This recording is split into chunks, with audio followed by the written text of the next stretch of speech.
పాక్ ప్రజల్ని పాక్లోనే అమెరికా చంపగలిగింది.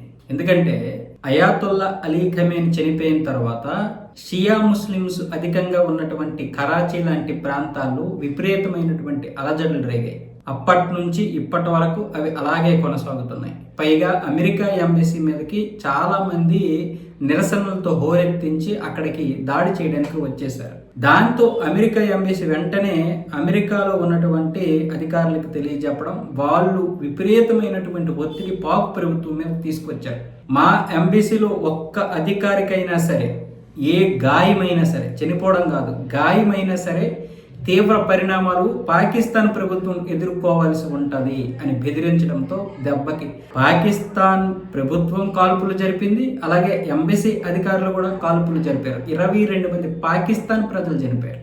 అది అమెరికా యొక్క దెబ్బ, అమెరికా యొక్క రూల్స్, అమెరికా యొక్క సిద్ధాంతం, అమెరికా యొక్క రాజ్యాంగం, అమెరికా యొక్క బలం. ఈరోజు మన దేశంలో కూడా షియా ముస్లిమ్స్ కావచ్చు, మిగతా వాళ్ళు కావచ్చు, ఈ సుప్రీం లీడర్ చనిపోయాడని చాలా మంది ఓవర్ యాక్షన్ చేస్తున్నారు. ఇక్కడ కశ్మీర్ నుంచి కన్యాకుమారి వరకు. మరి వీళ్ళ సంగతి ఏంటి? అక్కడ వాడు ఎవడో చనిపోతే ఇక్కడ ఏంటి సంబంధం? మీరు మహా అయితే మీ ఇళ్లల్లో ఉండి మీరు ప్రార్థనలు చేసుకోండి, అంతేగాని రోడ్డు మీదకి వచ్చేసి నిరసనలు తెలపాల్సినటువంటి అవసరం ఏంటి? ఇలాంటి పరిస్థితులు భవిష్యత్తులో పెరగకుండా, పూర్తిగా ఉండకుండా ఉండాలంటే ఇక పూర్తిగా ప్రక్షాళన మొదలు పెట్టాలి దేశంలో కూడా. ఆ ప్రక్షాళన మొదలు పెట్టకపోతే మన ఉనికికే ప్రమాదం.